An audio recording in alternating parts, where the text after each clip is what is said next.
श्री शिवाय नमस्तुभ्यम। दोस्तों, जैसा कि आप सभी लोग जानते हैं कि 15 फरवरी 2026 यानी रविवार को पड़ रही है फाल्गुन महीने की महाशिवरात्रि व्रत, जो बहुत ही खास है। और दोस्तों, ये वो तिथि है जो कि फाल्गुन महीने में रविवार को पड़ रही है। दोस्तों, इसी दिन किया जाने वाला पंडित जी द्वारा बताया गया एक लाल फूल और एक सफेद फूल वाले उपाय आप लोगों को जरूर करना चाहिए, क्योंकि दोस्तों ये एक ऐसा उपाय है जो कि हर दिन नहीं किया जाता। फाल्गुन महीने में जो रविवार की महाशिवरात्रि व्रत आती है उसी दिन किया जाता है। अगर आप लोगों ने इस उपाय को नहीं किया है या किसी कारणवश नहीं कर पाए हो तो इस फाल्गुन रविवार महाशिवरात्रि के दिन इस उपाय से मत चूकना। दोस्तों, देखिए, यह दिन इतना खास होता है, इतना महत्वपूर्ण होता है। देखा गया है कभी कभी बड़े बड़े पूजा पाठ अनुष्ठान से जो मनोकामना पूर्ण नहीं होती है, वह फाल्गुन रविवार के दिन एक छोटे से करने से ही आपकी मनोकामना पूर्ण हो जाती है। और बहुत सारे लोगों ने इस उपाय को किया भी है और उनको इस उपाय को करने का फल भी जरूर मिला है। अगर आप लोग भी इस उपाय को इस रविवार के दिन करना चाहते हैं तो आप इस उपाय को पहले अच्छे से समझ लेना, सुन लेना, उसके बाद करना। आपको इस उपाय का फल जरूर मिलेगा, आपकी सभी मनोकामनाएं पूरी हो जाएंगी। दोस्तों, हम आपको यहां पर बता दें कि ये जो एक लाल फूल और एक सफेद फूल वाले उपाय है, ये उपाय पंडित जी ने अपनी अभी की सीहोर की कथा में ही बताया है। उपाय को करने से आपके घर में चाहे किसी भी प्रकार की दुख और समस्या क्यों ना चल रही हो, आपको उसका कारण भी नहीं पता है कि भाई ये समस्या किस कारण से चल रही है, उसका कुछ भी कारण हो सकता है। जैसे पितृदोष हो सकता है, कालसर्प दोष हो सकता है, या किसी भी तरह का मंगल दोष भी हो सकता है, और भी बहुत तरह के दोष होते, कुछ भी हो सकता है। पर आपको इस उपाय को करने के लिए अपने दोष को पता लगाने की भी जरूरत है। आपके घर में किस कारण से इतनी दुख और परेशानी आ रही है वो भी आपको पता लगाने की जरूरत नहीं है। बस रविवार को महाशिवरात्रि के दिन इस उपाय को कर लेना है, क्योंकि इसी एकमात्र उपाय को करने से आपके पूरे घर परिवार में सुख और शांति हो जाएगी। आपके घर में अच्छे अच्छे काम होने लगेंगे। आपकी जो भी मनोकामना होगी वह भी धीरे धीरे करके पूर्ण होना शुरू हो जाएगी। अब हम समझते हैं इस एक लाल फूल और एक सफेद फूल वाले उपाय को आपको करना कैसे है, किसको करना है, किस करना है और कैसे करना है। देखो, उपाय बिल्कुल आसान है, बस समझने वाली बात है।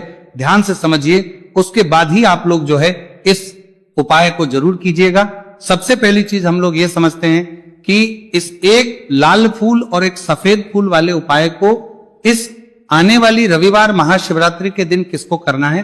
तो देखिए, इस उपाय को घर के सभी सदस्यों को करने की बिल्कुल भी जरूरत नहीं है। घर में से कोई एक मुख्य बड़ा सदस्य इस उपाय को करेगा तो उस घर परिवार के सभी सदस्यों को इस उपाय को करने का फल मिल जाएगा। पर वो बड़ा सदस्य कौन होगा, कौन व्यक्ति इस उपाय को करेगा, तो यहां पर देखिए, हम आपको बता दें, घर की जो बड़ी माताएं बहनें होंगी, घर की बड़ी माताओं बहनों में से कोई भी एक माता बहन इस वाले उपाय को कर सकती है। अपने पूरे घर परिवार के लिए घर में सभी सदस्यों को इस उपाय को करने की जरूरत नहीं है। मात्र घर की जो माताएं बहनें, उनमें से कोई भी एक माता बहन इस वाले उपाय को करेगी तो उसके घर परिवार के पूरे सदस्यों को इस उपाय का फल मिलेगा। अगर किसी कारणवश माताएं बहनें घर में उपस्थित ना हो या वो इस उपाय को ना कर रही हो, कुछ दिक्कत हो, तो भाई उस जगह पर फिर घर का कोई बड़ा व्यक्ति भी इस उपाय को कर सकता है। माताओं बहनों के कहने का मतलब यह था कि माताएं बहनें घर की लक्ष्मी होती है। जब घर की लक्ष्मी कोई उपाय करती है तो निश्चित ही भगवान शिव जी जल्दी प्रसन्न होते हैं और उपाय का फल में बहुत जल्दी और बहुत बड़ा करके भी यहां पर देते हैं। तो आप लोग ये बात समझ गए होंगे। अब हम ये बात समझते हैं कि इस वाले उपाय को हमें करना किस समय है। एक लाल फूल और एक सफेद फूल वाले उपाय को हमें महाशिवरात्रि के दिन करना किस समय है। तो देखिए, इस उपाय को करने का जो समय है, सुबह का समय भी है और शाम का समय भी है। अब देखिए, यहां पर हम मुख्य रूप से सुबह का समय नहीं बोलेंगे, क्योंकि देखिए, ये जो महाशिवरात्रि है, और आप सभी लोग जानते हैं रविवार महाशिवरात्रि के दिन का प्रदोष काल का मतलब शाम का जो समय होता है ना, इस दिन भगवान शिव जी का सबसे प्रिय दिन होता है। तो आप लोग इसे एक लाल फूल एक सफेद फूल वाले उपाय को सुबह के समय भी कर सकते हो और शाम के समय प्रदोष काल में भी कर सकते हो। सुबह के समय अगर कर रहे हो तो 10 या फिर 11 बजे तक भी अगर उपाय करोगे तो भी आपको उपाय का फल मिलेगा। वही अगर शाम के समय कर रहे हो तो इस दिन जरूर शाम के समय का ध्यान रखना कि शाम के 6 बजे से लेकर 7 बजे के बीच में अगर आप इस उपाय को कर सकते हो तो बिल्कुल कर लेना, पूरी कोशिश करना। पर अगर किसी कारणवश इस समय के बीच में ना कर पाओ तो रात 8 बजे तक भी अगर आप उपाय को करोगे तो आपको उपाय का फल जरूर मिलेगा। ये बात आपको समझ आ गई कि आप इस उपाय को सुबह और शाम दोनों समय कर सकते हो, मतलब करना आपको एक ही समय है। घर में से किसी एक ही बड़े व्यक्ति को करना है, एक ही बार इस उपाय को करना है, दोनों समय नहीं करना है। आपको जो समय अच्छा लगे आप उस समय पर इस वाले उपाय को कर सकते हैं। तो चलिए जानते हैं इन विशेष उपायों के बारे में। लेकिन उससे पहले जो भी मेरे भाई मेरी प्यारी बहनें आज चैनल पर पहली बार आए हैं या मेरी आवाज आज पहली बार सुन रहे हैं, अगर आप भी महादेव के सच्चे भक्त हैं तो वीडियो को लाइक और चैनल को सब्सक्राइब जरूर कर लें और कमेंट बॉक्स में लिखें हर हर महादेव। देखो अब सबसे पहली बात आती है कि इस उपाय को हमें करना किस लिए है। जैसा कि हमने अभी आपसे बोला कि इस आपको उपाय को करने के बाद आपके जीवन में बहुत सारी खुशियां आएंगी, आपकी मनोकामनाएं पूर्ण होंगी, आपकी धन की समस्या दूर होगी, आपकी पैसों की समस्या दूर होगी। अब देखिए अगर आप लोग सोच रहे हो कि भाई हमें अपना घर बनाना है पर घर बनाने के लिए पैसा नहीं है, हमें गाड़ी लेना है पर गाड़ी लेने के लिए पैसा नहीं है, हमें जमीन लेना है पर जमीन के लिए पैसों की कमी पड़ रही है, अगर ऐसी ही दिक्कत परेशानी या किसी भी तरह की धन से जुड़ी हुई समस्या या पैसों से जुड़ी हुई समस्या अगर आपके जीवन में चल रही है तो ये उपाय निश्चित ही आपके जीवन में बहुत सारे फल ला कर दे सकता है। इसीलिए अगर आपके घर में बहुत ज्यादा दिक्कत समस्या परेशानी चल रही है, धन से जुड़ी हुई पैसों से जुड़ी हुई, धन की बहुत ज्यादा कमी आ रही है, पैसों की आवक नहीं हो रही है, तो भाई आप लोगों को इस वाले उपाय को जरूर करना चाहिए। घर में से किसी एक भी बनने व्यक्ति को अब इस उपाय में करना क्या है वो सबसे पहले हम लोग जान लेते हैं। उपाय की सामग्री हम लोग सबसे पहले जानते हैं कि इस उपाय में किस किस चीज की आवश्यकता पड़ेगी। तो देखिए उपाय का नाम तो एक लाल फूल और एक सफेद फूल वाला उपाय है, पर इस उपाय में कुल मिलाकर 4 सामग्री हमें लगने वाली, जो कि पंडित जी ने खुद सीहोर वाली कथा में बताया है। और जो हम आपको उपाय बताते हैं वो पंडित जी द्वारा बताए गए होते हैं, अलग से हम कुछ भी नहीं बताते हैं। तो यहां पर हम लोग समझते हैं कि इस उपाय की सामग्री क्या है। तो देखो उपाय की जो सामग्री है वो 4 सामग्री है, जिसमें से सबसे पहली सामग्री है एक बेलपत्र। देखो बेलपत्र क्या होती है, बेलपत्र जो शिव की शिवलिंग पर चढ़ती है। दूसरी चीज है एक शमी पत्र, शमी पर शिवलिंग पर ही चढ़ता है। तीसरी चीज है दोस्तों एक लाल फूल, उपाय का नाम है, तो एक यहां पर आपको लाल फूल लेना है। अब ये लाल फूल कौन सा लेना है, देखो शिवलिंग के ऊपर जो लाल फूल चढ़ता हो उनमें से कोई भी एक लाल फूल पसंद कर लेना और वो कहीं से तोड़कर या कहीं से खरीद कर लेकर आना और उस लाल फूल को उपाय में प्रयोग कर लेना। उसके बाद में एक सफेद फूल का विशेष रूप से ध्यान रखना, जो सफेद फूल शिवलिंग पर चढ़ता हो सिर्फ वही सफेद फूल लेकर आना, इसके अलावा कुछ मत लेकर आना, लेकिन केतकी का मत लेना। तो एक मात्रा में ही आपको ये चारों सामग्री चाहिए, एक बेलपत्र, एक शमी पत्र, एक लाल फूल और एक सफेद फूल। ये चारों सामग्री आप लोग तैयार करके रख लें। प्रदोष काल में या सुबह के समय जब भी आप इस उपाय को कर रहे हैं, जैसे ही आपके उपाय की सामग्री तैयार हो जाती है तो क्या हम सीधा उपाय को करने के लिए इन चारों सामग्री को उपाय करने के लिए जा सकते नहीं। तो यहां पर आपको इस बात का ध्यान रखना है कि हम भगवान शिव जी को प्रसन्न करने के लिए तो जा रहे हैं, हम अपनी मनोकामना को पूर्ण करवाने के लिए तो जा रहे हैं, पर हमें यह दर्शाना बिल्कुल भी नहीं है कि हम सिर्फ अपने फायदे के लिए भगवान शिव जी के मंदिर में आए हैं। इसलिए हम इस उपाय को करने के साथ साथ में भगवान शिव जी की पूजन अर्चना के लिए कुछ सामग्री भी जरूर लेकर जाएंगे। जैसे कि सुबह समय अगर आप उपाय को कर रहे हो इस एक लाल फूल और एक सफेद फूल वाले उपाय को, तो भाई सुबह के समय आपको एक लोटा जल लेकर जाना है। जो लोग प्रतिदिन शिव जी के मंदिर जाते हैं, पूजन अर्चना करते हैं, जल चढ़ाते हैं, फूल बेल पत्र सब कुछ चढ़ाते हैं, भाई वो अपनी पूजन अर्चना वैसी की वैसी ही करना। बाकी जो सिर्फ उपाय को करने के लिए जा रहा है, जो कुछ भी लेकर नहीं जा रहा है, उसे कम से कम एक लोटा जल अपने घर से भरकर लेकर जाना अगर आप उपाय को कर रहे हो, है ना। क्योंकि इस वाले उपाय को आप भगवान शिव जी की पूजन अर्चना करने के बाद ही करना। वहीं अगर बात करें शाम के समय की, अगर कोई व्यक्ति शाम के समय प्रदोष काल में इस वाले उपाय को कर रहा है तो भाई आपको मात्र एक घी का दीपक तैयार करना है। ये बात हम हमेशा बोलते हैं, शाम के समय प्रदोष काल में कोई कर रहे हो ना, तो दीपक का विशेष महत्व होता है। रविवार, महाशिवरात्रि दिन का प्रदोष काल में जो भी व्यक्ति दीपक जलाता है ना भगवान शिव जी के मंदिर में, भाई उसके जीवन से सारी दुख और परेशानियां भी दूर होती हैं। तो भाई इस दिन दीपक का विशेष रूप से ध्यान रखना आप लोग।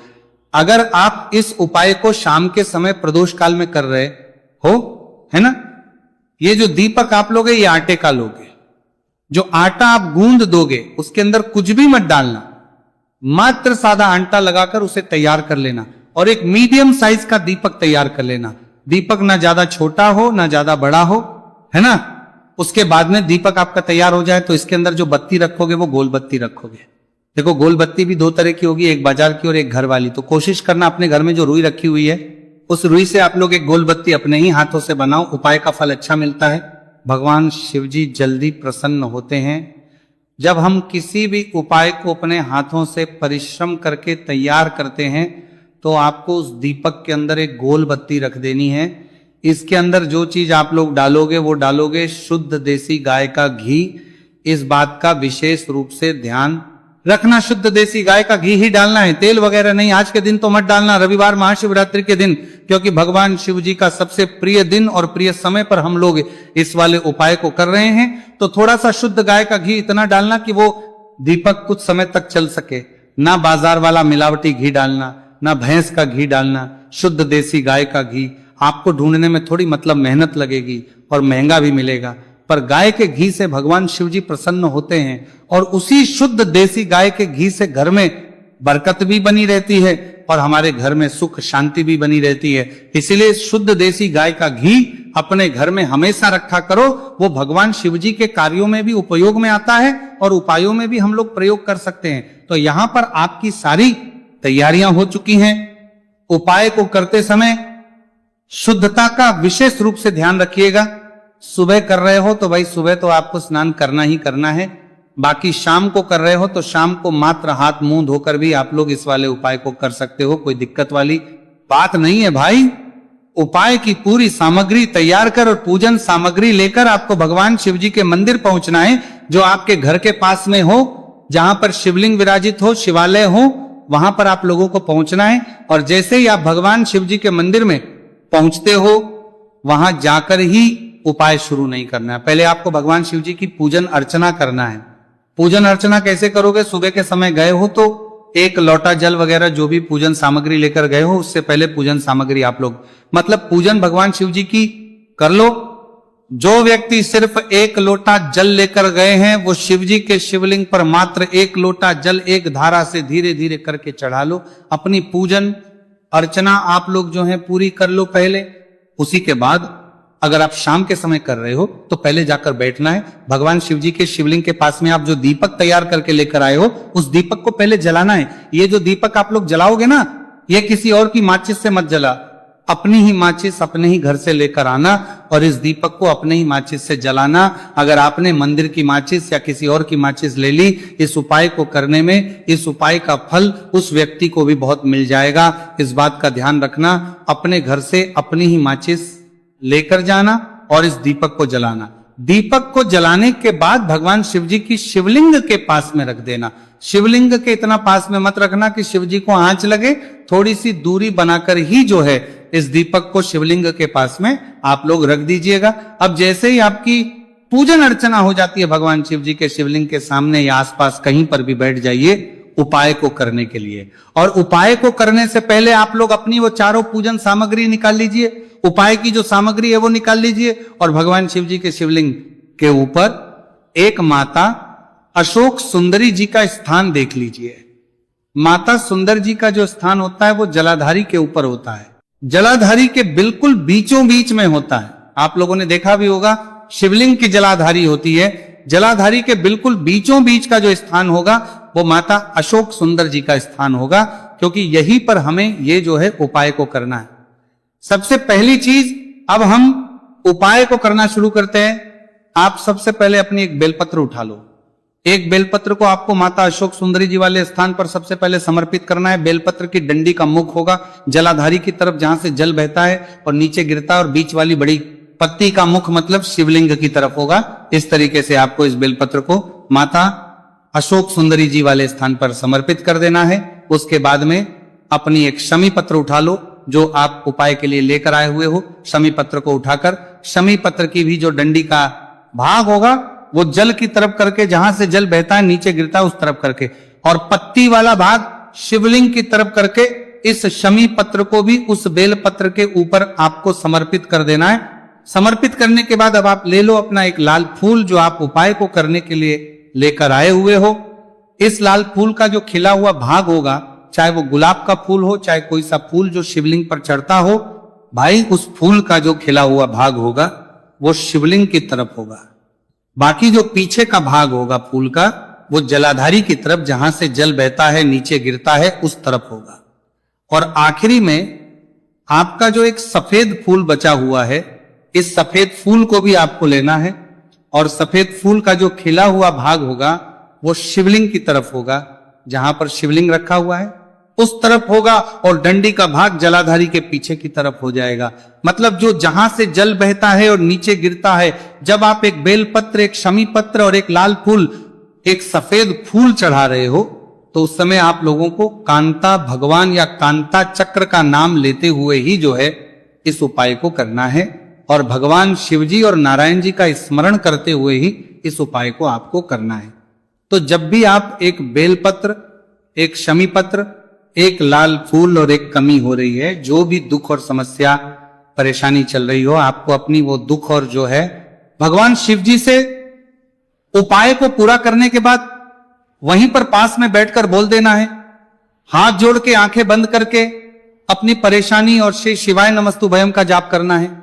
दोस्तों, आज हमने इस वीडियो में कुछ उपाय बताए हैं जो आपको करने हैं। अगर आपको वीडियो अच्छी लगी हो तो वीडियो को 1 लाइक